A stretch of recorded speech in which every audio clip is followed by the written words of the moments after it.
Hello guys, नमस्ते, welcome back to my YouTube channel. This side is Manvi. I hope आप सब अच्छे होंगे, ठीक होंगे, आपके घर में सब कुशल मंगल होगा। Wow, my Hindi is really pretty भाई। सब सोचे होंगे मैंने ये अंधेरा क्यों मचाया हुआ है यहाँ पे और बस एक लैंप ही जला रखा है।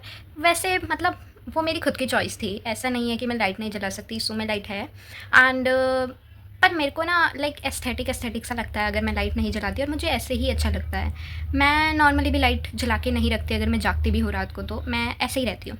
और अभी हो रही है रात।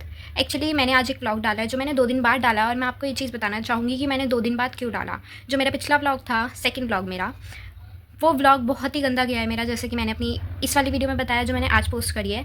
एंड मेरे को ये कहना है, मैंने 2 दिन का ब्रेक इसलिए लिया।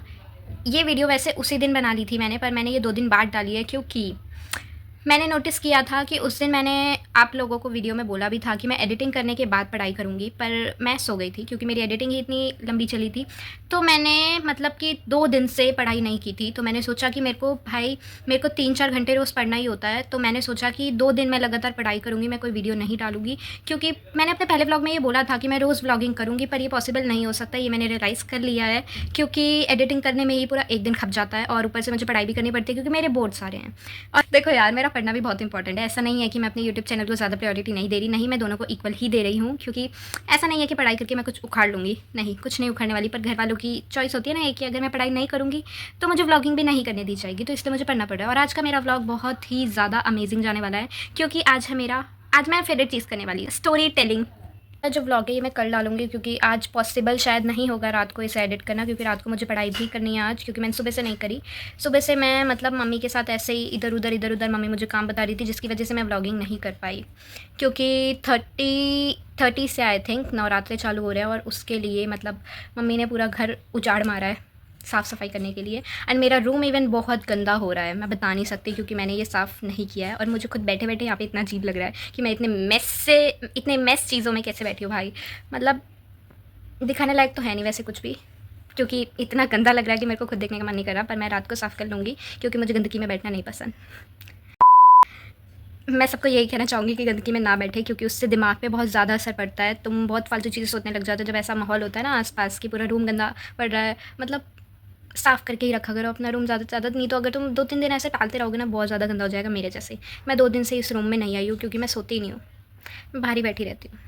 जब मेरे को सोना होता है मैं तब आती हूँ इधर, और अभी भी मेरे को नहीं सोना, अभी मैं बाहर जाके पढ़ाई करूँगी, और शायद इसी रूम में करूँगी, पर मैं सोऊंगी तो नहीं इस रूम में। तो मैंने सोचा कि आज मैं स्टोरी टेलिंग करूँगी, मैं अपने बचपन की एक दास्तान सुनाऊँगी कि कहाँ से मेरा ब्रेकिंग पॉइंट चालू हुआ था ज़िंदगी का। सबसे स्टार्टिंग से हम चालू करेंगे। तो मतलब आज मैंने ये भी सोचा है कि मैंने लास्ट जो अपना स्किन केयर किया था वो मैंने किया था 19th या 2019 को या 20 जनवरी को। तो मैंने सोचा बहुत टाइम हो गया है, कुछ मुँह पे नहीं लगाया है, मुँह की महफैन हो रखी है, तो थोड़ा स्किन केयर किया जाए और खुद की स्किन पे भी थोड़ा फोकस किया जाए। तो अब मैं स्किन केयर करते करते तुम लोगों को पूरी स्टोरी बताऊँगी। चालू करते हैं थोड़ी देर में। मैं थोड़ा बहुत कुछ खा लूँ। यार बढ़िया शॉट आ रहा है, मेरे को तो ऐसा लगता है मुझे रात को ही ब्लॉगिंग करनी चाहिए, क्योंकि बहुत शांत माहौल है। मतलब इतना भी शांत नहीं है, पर जितना होना चाहिए उतना तो है। मतलब जितना मेरे घर में शोर होता है उस हिसाब से मुझे ये शांत लग रहा है। अपने बाल बांध लिए, वैसे मेरे बाल देखो भाई, तुम लोग देखो, बढ़ गए, बहुत ज़्यादा बढ़ गए हैं। और अभी मैं मम्मी के आगे ये भी बोलती हूँ ना, मम्मी मैं हेयर कट करवा ली, मम्मी ऐसे देखती है मुझे जैसे अभी खा जाएगी मेरे को। बिल्कुल भी नहीं। जब मेरे बाल लंबे हो जाते, मतलब एक बार छोटे हो ना तो मम्मी कुछ नहीं बोले, पर जब बहुत ज़्यादा लंबे हो जाते हैं तब मम्मी मेरे को कच्चा खा जाए मिर्ची मसाला डाल के। तो इसको थोड़ा ऐसे यहाँ पे बांध देती हूँ मैं। ओके, नहीं आगे नहीं लाने। देखो भाई लोग कितना पढ़ती हूँ मैं, बुक्स मेरी, ये कुछ भी नहीं है भाई, ये कुछ भी नहीं है। मेरे पास इतनी सारी बुक है ना कि मैं 4-5 लोगों को उस बुक के नीचे दबा के मार सकती हूँ, इतनी सारी बुकें हैं मेरे पास। फिर भी देखो मैं पढ़ती नहीं हूँ। आज मैं पढ़ती हूँ भाई, पढ़ती हूँ मैं, क्यों अपनी झन मारी हूँ मैं। अगर मेरे माँ बाप ने ये सुन लिया ना कि मैं नहीं पढ़ती तो चेकिंग चालू हो जाएगी और फिर छेतूँगी मैं, वो पता लग। तो देखो मैं क्या स्किन केयर करने वाली हूँ, मैं कुछ ज़्यादा नहीं करने वाली। पहले तो मैं अगर बाहर जाऊँगी फेस वॉश करने, तो मेरे को कोई ना कोई रोक लेगा किसी काम के लिए या कुछ ना कुछ बताने के लिए, कुछ तो चुगली करते रहते हैं ये लोग। तो मैं बाहर नहीं जाऊँगी, मैं यूज़ करूँगी, रुको, ओ गॉड, मैं क्लींजिंग वाटर यूज़ करूँगी और कॉटन पैड्स। पंछी बनूं उड़ती फिरूं मस्त मगन में, आज मैं आज़ाद हूँ दुनिया में। मुझे कुछ दिख नहीं रहा है पर मुझे मज़े आ रहे हैं बहुत ज़्यादा। मुझे ऐसा लगता है मुझे लाइट जला लेनी चाहिए, पर मेरे को ऐसा लगता है मेरा लुक ख़राब हो जाएगा। फिर अपना फेस क्लीन कर लेती हूँ मैं भाई। स्किन केयर करने से पहले हमेशा अपना फेस क्लीन करना बहुत इंपॉर्टेंट होता है। मुझे भी नहीं पता क्यों। एक तो पता है तुम लोगों को कि भाई मैं घर की वो वाली लड़की हूँ जो बहुत ज़्यादा स्किन केयर करती है। मुझे नहीं पता मैंने ये 2 महीने बिना स्किन केयर करे कैसे निकाल दिए। मैं ऐसी हूँ ना भाई, रोज़ कुछ ना कुछ इन्वेंट करती रहती हूँ कि आज ये लगाना है, आज ये लगाना है। मेरा कुछ कंफर्म नहीं रहता कभी भी कि मैं हमेशा यही लगाती हूँ। ओके क्लीन हो गया। वैसे मेरा मुँह गंदा तो था नहीं, मैं बाहर जाती ही नहीं, गंदा कहाँ से होएगा। मैं आजकल क्वारंटाइन हुई हूँ। मैं घर में ही रहती हूँ पूरे टाइम। खाती हूँ, पीती हूँ, पढ़ती हूँ, सो जाती हूँ। ब्लॉगिंग भी करती हूँ, एडिटिंग भी करती हूँ, जो किसी को दिखता ही नहीं है। तो देखो भाई मैं ना मतलब बहुत ज़्यादा इन सब चीज़ों में हूँ। मेरे आसपास के लोग जो रहते हैं ना, मैं उनके मुँह पे भी लपेट देती हूँ कुछ ना कुछ। मुझे बहुत मज़ा आता है ये सब करने में, और मैं कुछ ना कुछ इन्वेंट करती ही रहती हूँ। ऐसा भी नहीं है कि मैं कहीं से देख के करती हूँ, अपना ही दिमाग लड़ाती रहती हूँ, पता नहीं क्यों। और ये पता नहीं मेरे डैडी जी को क्या हो गया, ये कैसे कैसे गाने बजा रहे हैं। इनके म्यूज़िक टेस्ट नहीं अच्छे भी हैं, पर समझ नहीं आता मुझे कुछ। ये देखो भाई मैंने क्या बनाया, दिखेगा नहीं शायद तुम्हें, ऐसे देख लो। तो देखो मैं बता सकती हूँ कि इसको लगाने के फ़ायदे और इसमें मैंने क्या क्या मिलाया है, ताकि तुम लोग भी गोरी चिकनी हो जाओ मेरी तरह। ना ही मैं गोरी हूँ ना ही मैं चिकनी हूँ, याद रखना। ये सब सिर्फ ऐसे ही बोलने वाली बात होती है। ना ही मैं गोरी हूँ ना ही मैं चिकनी हूँ।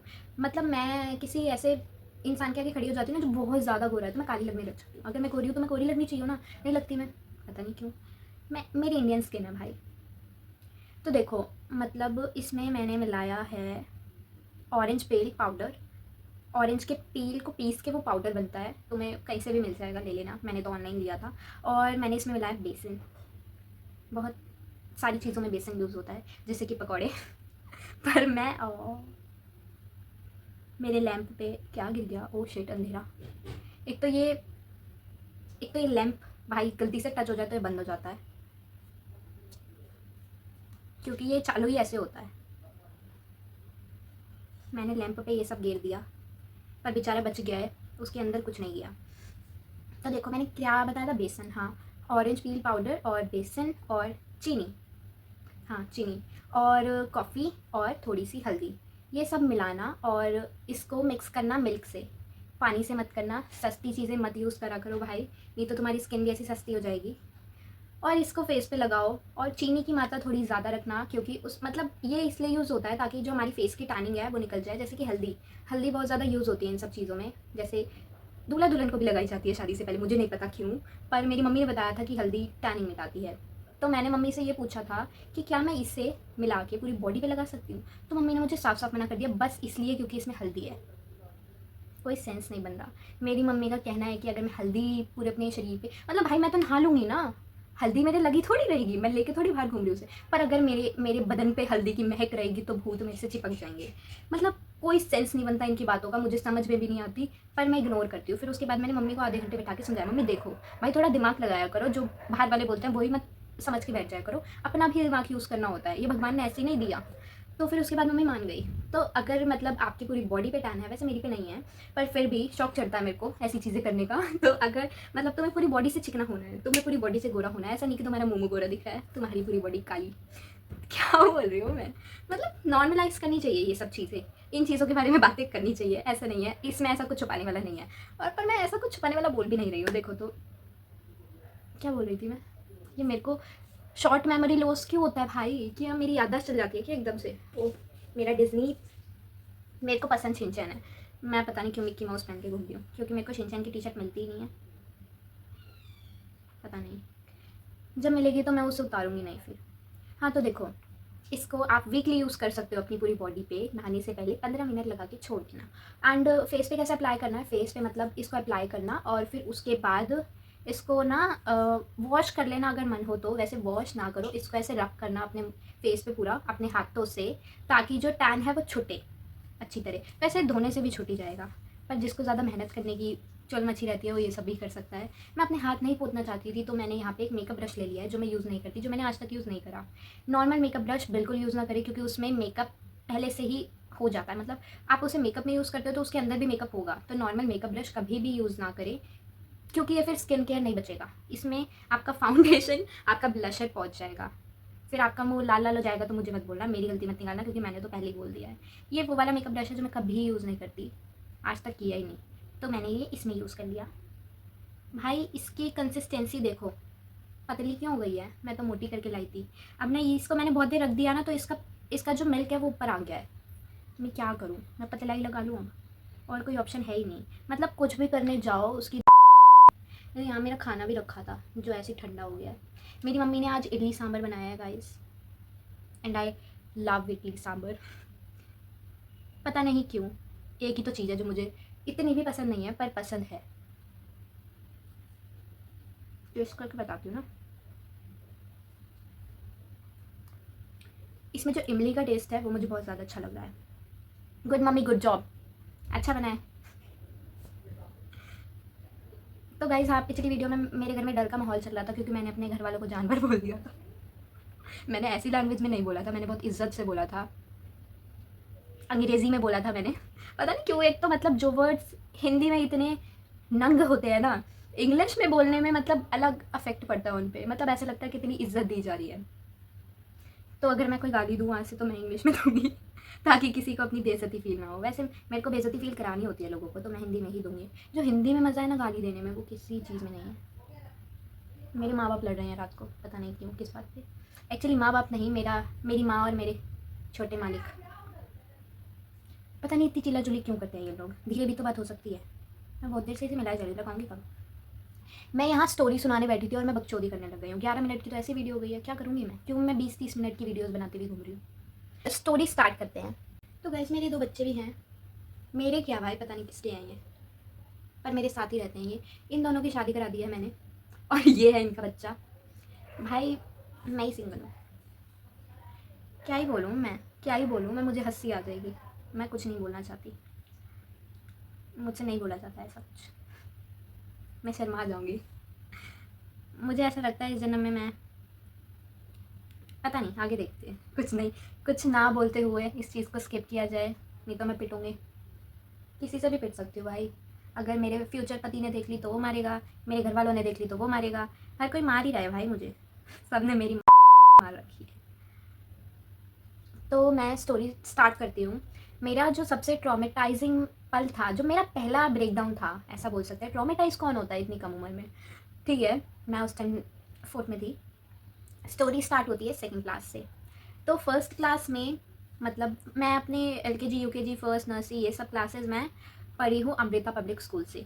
तो वहाँ के जो मेरे फ्रेंड्स थे, मतलब मेरे फ्रेंड्स ऐसे बोल रहे जैसे बहुत सारे थे, 1-2 ही थे भाई, 2 ही थे। तो मतलब 2-3 थे।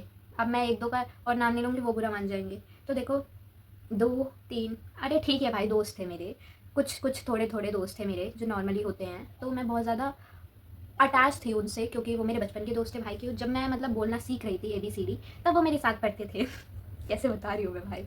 तो फिर उसके बाद ऐसा कुछ हुआ, मतलब मेरे, जब मैं थोड़ी बड़ी हो गई, मतलब 1st क्लास मैंने वहीं से की, फिर जब मैं थोड़ी बड़ी हो गई तो मेरे पेरेंट्स को ऐसा लगा कि मुझे अब अच्छी स्टडीज़ की ज़रूरत है और ज़्यादा। वैसे ऐसा नहीं है कि मेरा स्कूल बुरा था, बहुत बेस्ट स्टडीज़ थी उस स्कूल में भी। अमृता वालों में आपकी बुराई नहीं करूँगी, क्योंकि आपने मुझे बहुत अच्छा पढ़ाया है, और अभी भी मतलब वो स्कूल बहुत ज़्यादा अच्छा है, पढ़ा सकते हो अपने बच्चों को वहाँ पे, इतना अच्छा है। तो फिर उसके, क्योंकि मेरी बहन भाई वहीं से पढ़ी है, वो अपनी जो पूरी लाइफ, मतलब वो ऐसी इंसान है ना, उसने स्कूल नहीं बदला। मेरा भाई भी 9 तक नहीं 8 तक वहीं पढ़ा है। और मैं ट्विस्ट लाना चाहती हूँ, अभी नहीं बताऊँगी मैं कितना पढ़ी हूँ स्कूल में। उस स्कूल के MD हमारे डैडी जी के फ्रेंड बन गए थे इसी चक्कर में, क्योंकि हम नहीं, वो फ्रेंड पहले से ही थे, पर हम तीनों उनके स्कूल में पढ़ते थे, तो उनकी दोस्ती और ज़्यादा गहरी हो गई। तो कुछ ऐसा था कि मतलब मेरे पेरेंट्स को जब ऐसा लगा कि मतलब मेरे को अच्छे और अच्छे स्कूल में पढ़ाया जा सकता है, तो उसी साल जब मेरा सेकंड का सेशन चालू होने वाला था, तो मेरे पेरेंट्स ने सोचा कि मेरे भाई बहन का एडमिशन कराया जाए KV में। तो उन्होंने सोचा जब 2 लोगों का एडमिशन हो ही रहा है तो तीसरे का भी करा दिया जाए। तो हम तीनों ने दिया एग्ज़ाम KV का, केंद्रीय विद्यालय जो सादिक नगर में है, मस्जिद मोड़ वाला। तो फिर उसके बाद हम तीनों ने एग्ज़ाम दिए। मेरे भाई का सब, फिर हम देखने गए, मतलब वहाँ पे ऐसे बोर्ड पे रिजल्ट्स लगे होते हैं, तो मेरे भाई का सबसे टॉप पे नाम था। मेरे माँ बाप वहीं खुश, क्योंकि भाई मेरा जो भाई है उसके अंदर पढ़ने का कीड़ा था बचपन से। एक कीड़ा होता है ना, मतलब सारी औलादों में से किसी एक बच्चे में ऐसा कीड़ा होता है पढ़ने वाला, मेरा भाई वही कीड़ा था। मतलब वो हमेशा, उसने बचपन से ही टॉप किया है, वो ऐसे फर्स्ट सेकंड रैंकिंग में ही आता था अपनी क्लास में, तो उसे पढ़ने की आदत थी। और मैं और मेरी बहन एवरेज स्टूडेंट्स, मतलब मैं एवरेज नहीं थी, सॉरी गलती से बोल दिया, मैं अच्छा पढ़ती थी जब मैं छोटी थी। मतलब मैं भी, मतलब फर्स्ट LKG UKG में मैं भी फर्स्ट सेकंड आती थी, पर इन्हें नहीं गिना जाता क्योंकि ये क्लासेस मैटर ही नहीं करती, 9th तक कोई क्लासेस मैटर नहीं करती। तो मैं उस हिसाब से बता रही हूँ, जो परसेंटेज मेरी 10th में आई, मैं आई गॉट 85%, जो मुझे कम लगती है पता नहीं क्यों, और मेरे घर वालों को भी। तो उस हिसाब से मैं एवरेज, मुझे लगता है मैं एवरेज हूँ। बहुत लोग मुझे गालियाँ दे रहे होंगे कि भाई हम 60-70 वाले बच्चे, तू 85 ला के भी तो दुखी है। मैं दुखी हूँ, ठीक है भाई, मेरे को एवरेज लगती हूँ मैं। तो फिर उसके बाद ऐसा हुआ कि हम तीनों ने मेरे भाई का टॉप पे नाम आया, मेरी बहन का नाम ही नहीं मिला मेरे माँ बाप को, क्योंकि वो भी पढ़ने में अच्छी थी, ऐसा नहीं है। मतलब वो ऐसी है कि फर्स्ट क्लास से लेके 10th तक वो क्लास मॉनिटर रही है, तो वो ज़्यादा लीडिंग में थी, मतलब बहुत ज़्यादा लीडिंग में थी कि, और वो ना स्कूल में हेड गर्ल भी रही है। पढ़ने में ऑब्वियसली वो अच्छी थी, तभी उसे इतनी सारी रिस्पॉन्सिबिलिटीज़ मिली थी। अच्छी थी वो पढ़ने में, पर मतलब कि एवरेज थी वो। जो केवी का एग्ज़ाम है वो एवरेज से कहीं ज़्यादा है। उसे, समझ रहे हो ना क्या कहना चाह रही हूँ मैं, मुझे वर्ड्स नहीं आ रहे मेरे पास कि मैं कैसे ही बताऊँ। मतलब एवरेज से कहीं ज़्यादा पढ़ना पड़ता है केवी का एग्ज़ाम क्रैक करने के लिए, जो कि मेरा भाई पढ़ सकता था, मेरी बहन एवरेज थी। तो फिर उसके बाद मेरा नंबर आ गया भाई, लकीली मेरा नाम बीच में था, मिड की लिस्ट में था। एंड मेरे पेरेंट्स शॉक्ड कि हमारे 2 बच्चे सिलेक्ट हो गए भाई। तीसरे बच्चे के लिए उन्हें बुरा लगा और उन्होंने फिर अगले साल दोबारा से अप्लाई किया, पर मेरी बहन कभी दिल से एग्ज़ाम नहीं देती थी, क्योंकि उसके जो दोस्त थे ना, वो नर्सरी से लेके 10th तक उसके, मतलब तब तो 10th में नहीं थी ना, पर तब 6th 5th में ऐसे थी। तो मतलब उसको बहुत ज़्यादा वो है कि, मतलब वो बहुत ज़्यादा दोस्तों में रहती है बचपन से ही। तो वो, मुझे ऐसा लगता है, जानबूझ के गलत छलत लिख के आती थी वहाँ पे, ताकि उसका एडमिशन ना हो और ताकि उसे अपने दोस्तों को ना छोड़ना पड़े। ये उसने बहुत बार किया है। एक बार उसका एडमिशन कहीं और करा दिया था मेरे पापा ने, कौन सा स्कूल था वो पता नहीं, मुझे याद नहीं अब, पर वो भी बहुत अच्छा स्कूल था, उसमें करवा दिया था। वो एक दिन गई बंदी, दूसरे दिन छोड़ छाड़ के आ गई, पर पिछले स्कूल से उसकी TC हो चुकी थी।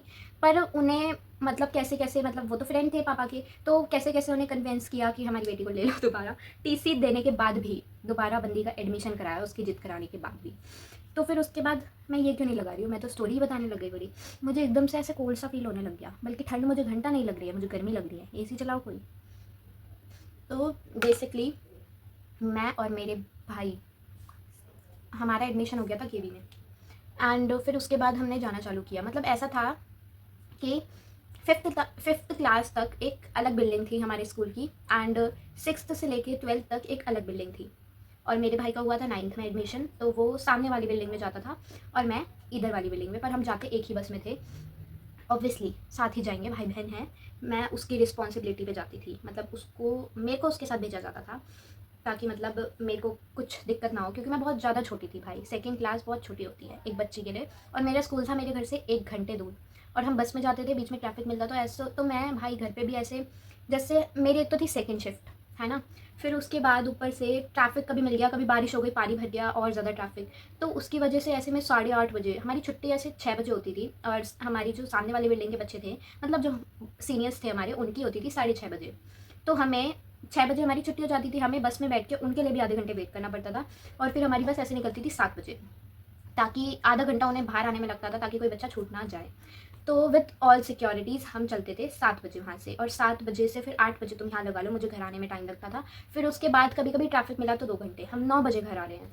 मतलब मेरी लाइफ हिल गई थी एकदम से। मैं वो वाली बच्ची थी कि मेरे को स्कूल ड्रेस भी मेरे पापा बिस्तर में पहनाते थे मुझे नहला के बिस्तर में डाल देते थे। मेरी लाइफ, समझ सकते हो।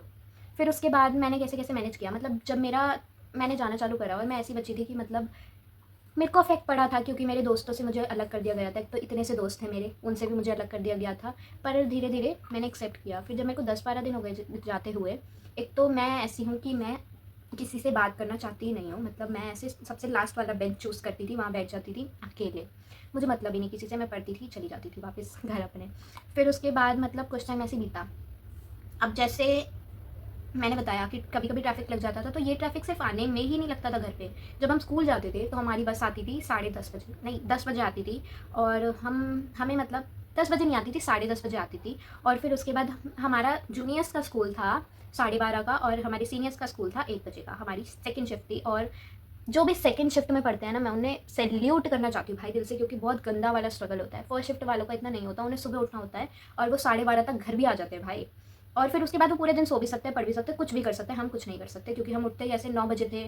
9 बजे फिर 1 घंटे में तैयार होके बस स्टैंड पे गए, वहाँ से हमने मतलब कि अपनी बस ली, स्कूल बस। फिर उसके बाद हम चले गए, कुछ टाइम ही नहीं बचा कुछ करने के लिए। उसमें हम पढ़ाई भी नहीं कर पाते थे भाई। मतलब मेरा भाई तो मैनेज कर लेता था, क्योंकि वो तो बड़ा था, मैं छोटी सी बच्ची, मिन्नी सी बच्ची। पर मेरे पेरेंट्स ये चीज़ कहाँ समझ पाते, उन्हें तो ये दिख रहा था मेरी बेटी केवी में पढ़ती है।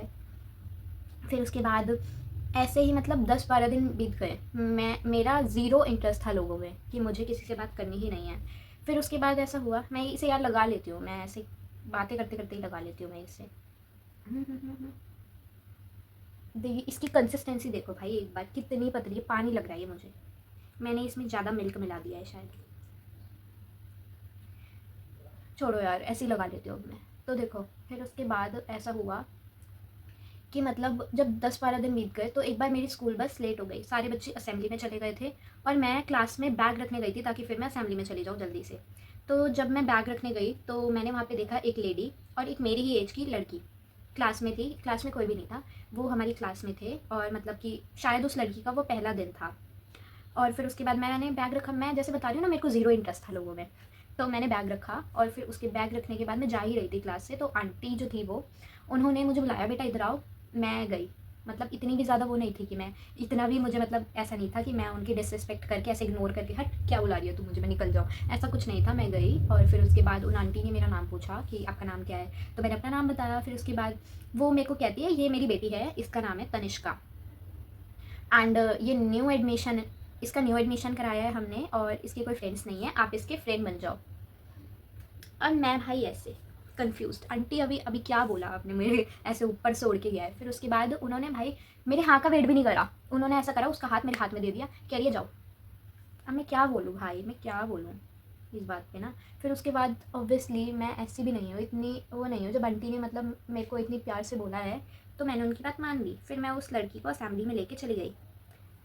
फिर उसके बाद हम दोनों एक साथ बैठने लग गए, और वो लड़की भी मेरी ही तरह थी कि मतलब लोगों से बात नहीं करती थी, तो हम दोनों एक दूसरे के बहुत अच्छे दोस्त बन गए।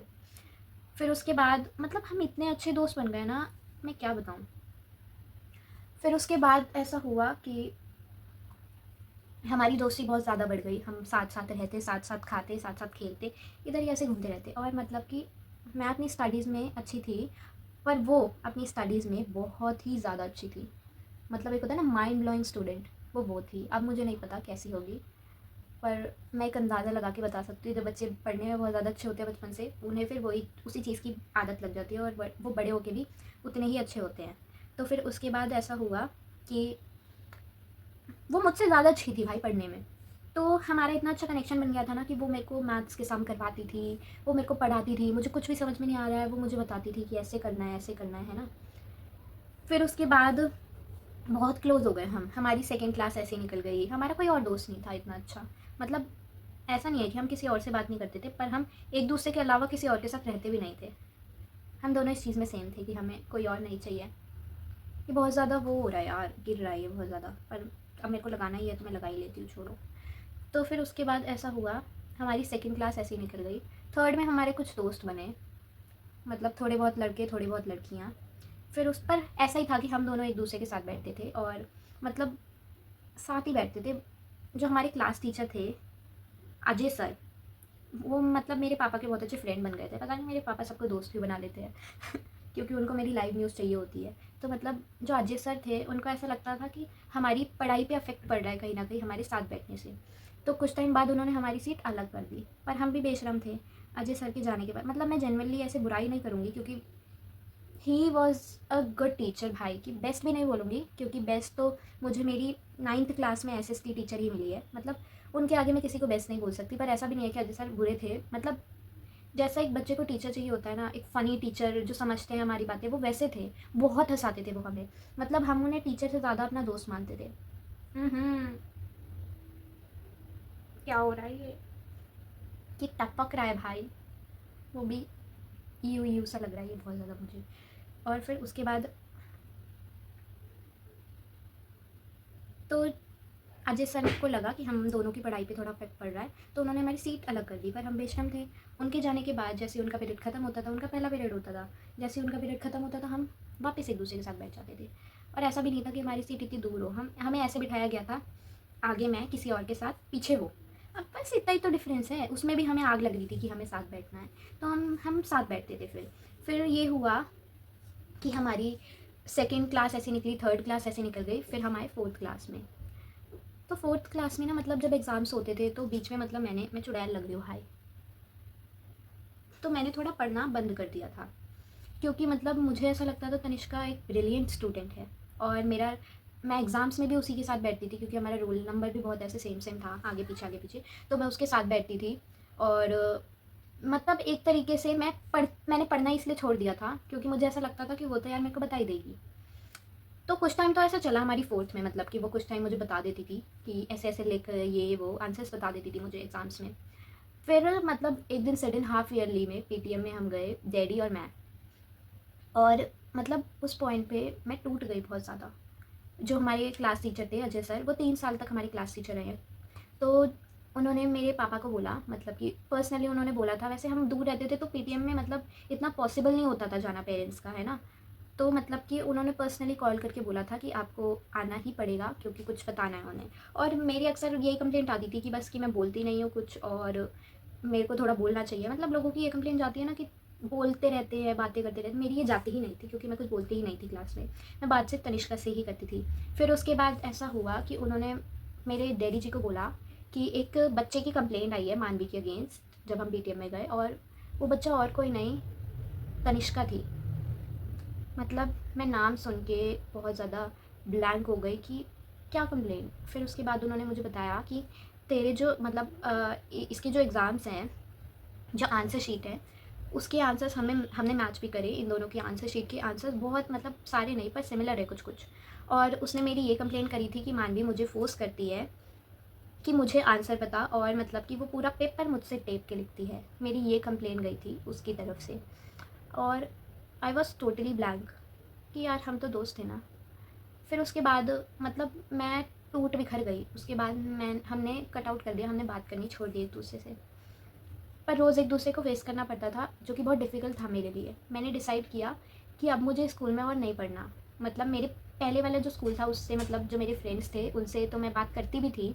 मतलब ऐसा नहीं था कि मैंने स्कूल छोड़ने के बाद उनसे कट आउट कर दिया पूरा, मैं उनसे बात करती थी। तो मतलब मेरे को ऐसा लगा कि मैं इस साल लास्ट पढ़ रही हूँ, अब मुझे स्कूल में नहीं पढ़ना, कुछ भी हो जाए। पर मेरी किसी ने नहीं सुनी। फिर उसके बाद ऐसा हुआ कि मैं उसे फेस ही नहीं कर पा रही, मतलब मैं लड़ ही नहीं पा रही थी। मेरे लिए वो बहुत बड़ी चीज़ थी क्योंकि she fights for me, she love me, she take care of me. भाई मतलब अपना लंच मेरे साथ शेयर करती थी, कोई मुझे कुछ बोल नहीं सकता था उसके होते हुए। वो मार भी देती थी किसी को भी। एक लड़के को उसने मेरे लिए मारा था। और मतलब कि बहुत सारे ऐसे किस्से हैं, वो मैं अभी नहीं बता सकती, बहुत लॉन्ग हो जाएगी वीडियो। मतलब कि बहुत ज़्यादा एक दमदार लड़की थी यार वो। मतलब मेरे लिए 24 घंटे हर किसी से लड़ती थी। मैं मानने को तैयार ही नहीं थी कि उसने मेरे बारे में ऐसा बोला है, उसने मेरे बारे में ऐसी कंप्लेंट करी है, जिसकी वजह से मेरे हाफ ईयरली के जो मार्क्स थे वो सारे, मतलब मुझे हाफ ईयरली में सारे सब्जेक्ट्स में फ़ेल कर दिया गया था, जस्ट बिकॉज कि उसने ऐसी कन्फेशन दी है मेरे अगेंस्ट।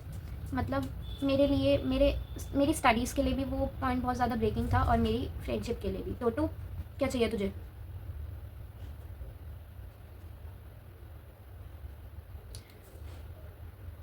वॉट? उसको पता नहीं है, कल ही चला, बार बार गेट खोल के आ जाता है। तो ये इतनी सीरियस मैटर चल रहा है यहाँ पे, इसे मस्ती सोच आ इधर आ इधर आ,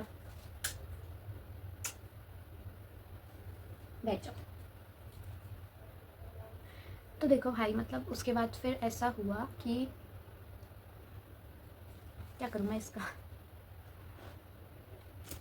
अरे, एक तो मतलब फोर्थ क्लास में चीटिंग करना इतनी भी कोई बड़ी बात नहीं है मेरे हिसाब से, पर केवी वाले इस चीज़ को इतना सीरियस क्यों ले रहे थे मुझे ये नहीं पता चला। जो मेरे सारे मार्क्स ही काट दिए, पता नहीं क्यों। थोड़ी, और ऐसा भी नहीं मैंने पूरा पेपर टेप के लिखा है, मैंने कुछ कुछ लिखा होगा यार। मेरे में भी इतना दिमाग है कि अगर मैं पूरा ही टेप दूंगी तो हमारा सेम सेम नहीं आएगा, अलग ही है। फिर उसके बाद ऐसा हुआ कि मतलब मैं उसे कैसे भी फेस नहीं कर पा रही थी। मैंने बहुत कम स्कूल जाना चालू कर दिया था। फिर उसके बाद मतलब मेरे अंदर एक आग उछल रही थी कि मुझे अब इसे इससे ये लगने लग गया है कि मैं इसके ऊपर डिपेंड हो गई हूँ। मतलब अगर ये मुझे नहीं बताएगी तो मैं कुछ नहीं कर पाऊँगी, मैं फ़ेल हो जाऊँगी। ऐसा नहीं है, मैं ये नहीं भूली हूँ कि मैं भी फर्स्ट सेकंड आती थी। मतलब आ सकती हूँ यार अभी भी। फिर उसके बाद मैंने बहुत ज़्यादा पढ़ना चालू किया, मैंने बहुत ज़्यादा पढ़ाई चालू करी। ऐसा नहीं था मैं बेवकूफ़ बन गई थी, नहीं भाई मैं पढ़ती थी। फिर उसके बाद मैंने पढ़ना चालू किया और जो हमारे फाइनल एग्ज़ाम्स थे उसमें बहुत तारीफ़ करी है मेरी क्लास टीचर ने मेरी। उन्होंने मतलब कि बहुत ज़्यादा तारीफ़ करी है मेरी, क्योंकि मेरे बहुत अच्छे मार्क्स आए थे। मैंने ऐसी मतलब सेकंड थर्ड पोजीशन ली थी क्लास में। और मतलब जो वो था ना वो एक तरीके से ठुकरा के मेरा प्यार, तो मेरा इंतकाम देखेगी। फ़र्क कितना है, उसने यूपीएससी का एग्ज़ाम क्रैक करा था और मैंने फोर्थ का। बहुत ज़मीन आसमान का फ़र्क है, पर दोनों टूटे हुए दिल के आशिक ही थे। तो फिर उसके बाद मतलब मेरे बहुत अच्छे मार्क्स आए फोर्थ क्लास में। और एक और किस्सा बताती हूँ मैं। फोर्थ में जब मैं चली, जब मेरे एग्ज़ाम्स चल रहे थे, मतलब एग्ज़ाम से कुछ टाइम पहले, तो मैं अपने पेरेंट्स को कंटिन्यूसली बोल रही थी कि मेरे को अभी स्कूल में नहीं पढ़ना, नहीं पढ़ना, मैं नहीं जाऊँगी। पर उन्होंने मेरी नहीं मानी थी। पर एक ऐसी चीज़ हुई जिसकी वजह से वो मुझे फिर दोबारा नहीं भेजना चाहते थे। एक दिन ऐसा हुआ कि मुझे मॉर्निंग में ऐसे फ़ीवर हो रहा था नॉर्मल, पर फिर उसके बाद मतलब नॉर्मली हो रहा था, इतना भी नहीं हो रहा था। तो मम्मी को मैं बोल रही थी मुझे नहीं जाना, नहीं जाना, पर मेरी अटेंडेंस कम हो गई थी उस चीज़ की वजह से, क्योंकि मैं उसको फेस नहीं कर पा रही थी और मैंने जाना छोड़ दिया था, जिस वजह से मेरी अटेंडेंस कम हो गई थी। तो मुझे अटेंडेंस पूरी भी करनी थी। तो फिर उसके बाद मम्मी ने मुझे स्कूल भेज दिया कि अगर तुझे ठीक ना लगे तो तू क्लास टीचर से फ़ोन करवा दियो, डैडी तुझे लेने आ जाएंगे। फिर उसके बाद मतलब जाते जाते ही रास्ते में भाई मेरी तबीयत बहुत ज़्यादा बिगड़ गई। मेरे को कंटिन्यूसली वॉमिटिंग हो रही है और मेरे को फ़ीवर भी, मतलब घर आके जब मेरा टेस्ट किया था तब मेरा था 104 डिग्री। तो मतलब कि मेरे को बहुत ज़्यादा मेरी तबीयत बिगड़ गई। तुम सोच सकते हो मेरा ऐसे सर ऐसे घूम रहा था ना। तो उस टाइम मैं अपनी बस में ही थी, तो मेरे बस वाले ने मेरे पेरेंट्स को कॉल किया कि आपकी बेटी की ऐसे ऐसे तबीयत ख़राब हो गई। और तब उस दिन मेरा भाई स्कूल नहीं गया था। फिर उसके बाद ऐसा हुआ कि मेरे पेरेंट्स, मतलब पापा ने, डैडी जी ने ऐसा बोला कि मतलब उसे कुछ टाइम कहीं पे मतलब स्कूल में बिठा दो, या फिर अगर अपने साथ रख सकते हो तो अपने साथ रखो, मैं उसे लेने आ जाऊँगा। तो फिर मेरे बस वाले जो भैया थे उन्होंने बोला कि मेरा वहीं का रूट जो पड़ेगा, मतलब साकेत नियर पड़ेगा मेरा रूट, तो आप वहाँ से उससे पिकअप कर लेना। क्योंकि उनको मतलब और भी पता नहीं क्या करना था उन्हें, तो उन्होंने बोला कि मैं इसको स्कूल से ले आता हूँ और वहाँ से आप इसे ले जाना घर पे। फिर उसके बाद उस बंदे ने, ऐसा भी नहीं है कि उसने मेरे साथ कुछ किया, बहुत सेफ ही रखा उसने मुझे, बहुत प्यार से रखा, पर उसने मुझे शाम तक अपने साथ घुमाया है। मतलब मैं बता नहीं सकती मेरी कितनी गंदी हालत हो गई थी। उसने मुझे शाम तक अपने साथ घुमाया, अपने वो पूरे काम कर रहा था और मेरे को वो बस में बिठा के घुमा रहा था चारों तरफ। एक लड़की जिसकी तबीयत इतनी ख़राब हो गई है, तुमने उसके पेरेंट्स को बोला है कि आप यहाँ से ले जाना उसे। जब तुमने ये रिस्पॉन्सिबिलिटी ली है तो आई थिंक तुम्हें फिर उसके पेरेंट्स को हैंड ओवर कर देना चाहिए उसको। पर तुम क्या कर रहे हो, तुम्हें पता है उसकी मतलब कि तबीयत ख़राब हो रही है और फिर तुम उसे ऐसे घुमा रहे हो। उसने मुझे शाम तक घुमाया है, जब तक मेरे स्कूल टाइम हो गया था, रात हो गई थी भाई। फिर मतलब स्कूल टाइम भी नहीं हुआ था, ऐसे 4 साढ़े 4 तो बज ही गए थे, ये शाम ही होती है। फिर उसके बाद फाइनली जब मेरे पेरेंट्स ने मुझे देखा, आई वॉज लिटरली क्राइंग। मतलब बहुत गंदी तरह मैं रो रही थी। और एक ऐसा है कि मेरे डैडी की बचपन में एक चीज़ थी कि वो मुझसे इतना ज़्यादा प्यार करते थे, अगर मैं किसी चीज़ के लिए रो रही हूँ मुझे वो मिल जाएगी। Even if he can't afford, मुझे वो मिल ही जाएगी, पता नहीं कैसे। पर मैं ज़िद्दी वाली बच्ची रही नहीं हूँ बचपन से। मैंने अगर किसी चीज़ के लिए ज़िद भी करी है तो वो वर्थ इट रही है। मतलब ऐसी चीज़ों के लिए ज़िद करी है मैंने जो मुझे आसानी से मिल जाए। मैं बिल्कुल ज़िद्दी नहीं थी कि मुझे ये चाहिए तो चाहिए। अगर मैंने ऐसा बोला कि मुझे चाहिए और मुझे मना कर दिया गया तो फिर मैंने वो चीज़ दोबारा नहीं मांगी। और ऐसा भी नहीं था कि मैं रोती थी, पर ये था कि अगर मैं रो रही हूँ, किसी भी चीज़ पर रो रही हूँ, अगर मेरे बहन भाइयों ने मुझे रुलाया तो पिटेंगे, तो उन्हें पनिशमेंट ज़रूर मिलेगी। मेरे डैडी मेरी आंखों में एक आंसू तक नहीं देख पाते थे जब मैं छोटी थी। अब तो वही रुलाते हैं। सॉरी गाइस, ऐसा नहीं है। जब हम बड़े हो जाते हैं तब शायद ऐसा होता है कि पेरेंट्स का प्यार हमारे लिए सेम ही रहता है, पर वो वैसे नहीं दिखा पाते जैसा वो बचपन में। शायद वो हमारी गलतियों की वजह से होता है कि हम ऐसे डिस्टेंस उनसे बना लेते हैं ना, कि फिर वो वैसा सेम प्यार नहीं दिखा पाते हमें। तो फिर ऐसा हुआ कि मुझे जो वो रोते हुए डैडी ने देखा ना, मतलब वो भी रोने लग गए। एक तो बहुत ज़्यादा प्यार करते थे मुझसे, बहुत ज़्यादा। मैं अगर उन्हें मतलब ऐसे ऐसे भी होता था ना, अगर मेरे डैडी कुछ दिनों के लिए बाहर जा रहे हैं कहीं पे, तो मेरी हालत बहुत ख़राब हो जाती थी। और मेरे को ऐसे बचपन से एक रहा है कि मेरे को किसी डॉक्टर की मेडिसिन कभी सूट नहीं करी है। मेरे को मेरे पापा की ही मेडिसिन सूट करती है। मुझे पूरी दुनिया में घुमा लो तुम, मैं आऊँगी अपने पापा के पास, वो मुझे मेडिसिन देंगे और मैं तभी ठीक होंगी, वरना मैं नहीं होंगी। तो अगर वो बाहर भी जाते थे ना, तो मतलब मेरी तबीयत पक्का ख़राब होती थी 100%। उनकी यादों में मैं, पता है ऐसे, मतलब सुबह सुबह मॉर्निंग में अगर मैं स्कूल के लिए रेडी हो रही होती थी तो मैं ये सोचती थी कि डैडी अभी आएंगे। मतलब मेरे डैडी बहुत फ़नी थे बचपन में भाई, कि मतलब वो ना मेरी स्कूल टाई ऐसे अपने गले में टांग के, अब मेरी शर्ट अपने ऐसे एक हाथ में ऐसे टांग के, मेरी पैंट ऐसे यहाँ बांध के, नहीं बेल्ट यहाँ बांध के, पैंट मेरी ऐसे गले में टांग के, ऐसे मेरी स्कूल ड्रेस लाते थे और मुझे ऐसे उठाते थे सुबह सुबह कि अगर तू स्कूल नहीं जाएगी तो मैं चला जाऊँगा। मतलब ये क्या बात हुई। पर मेरे को बहुत फ़नी लगता था वो चीज़ ना, कि किसी को तैयार करने के लिए कोई ऐसी चीज़ करे, बहुत स्पेशल होता है ये, कोई और नहीं कर सकता। कोई लड़का तो बिल्कुल भी नहीं कर सकता। जो चीज़ पेरेंट्स कर सकते हैं वो कोई और नहीं कर सकता। जो प्यार पेरेंट्स कर सकते हैं वो कोई और नहीं कर सकता। तो मतलब बहुत ज़्यादा ही प्यार था उनका मेरे लिए। फिर उसके बाद मैं कंटिन्यूअसली बोलती रही उनसे, एग्ज़ाम्स के बाद मैं बोलती रही कि मुझे अब नहीं पढ़ना, मेरा एडमिशन दोबारा उसी स्कूल में करवा दो जिसमें मैं हूँ। तो मेरा एडमिशन दोबारा मेरे डैडी ने बहुत दिल पे पत्थर रखे, क्योंकि केवी का जलवा ही अलग है, पता नहीं क्यों, मतलब क्यों भी क्या बोल रही हूँ मैं, केवी इंडिया के बेस्ट स्कूल्स में से है। तो मतलब मेरे पेरेंट्स का सपना था कि वो मतलब हमें बहुत अच्छी स्टडीज़ दे, है ना। हर पेरेंट्स का ये सपना होता है कि वो अपने बच्चों को, मेरी मेरी भाषा को ना पता नहीं कौन से पंख लग गए हैं, मैं कुछ भी बोलने लग गई हूँ आजकल। हिंदी मुझसे बोली नहीं जा रही है, इंग्लिश में बोलती नहीं हूँ, कोई और लैंग्वेज मुझे आती नहीं है, पता नहीं मेरी भाषा को क्या होता जा रहा है। कोई बात नहीं, इग्नोर करना भाई। सूख गया, ये सूख गया है ऑलमोस्ट।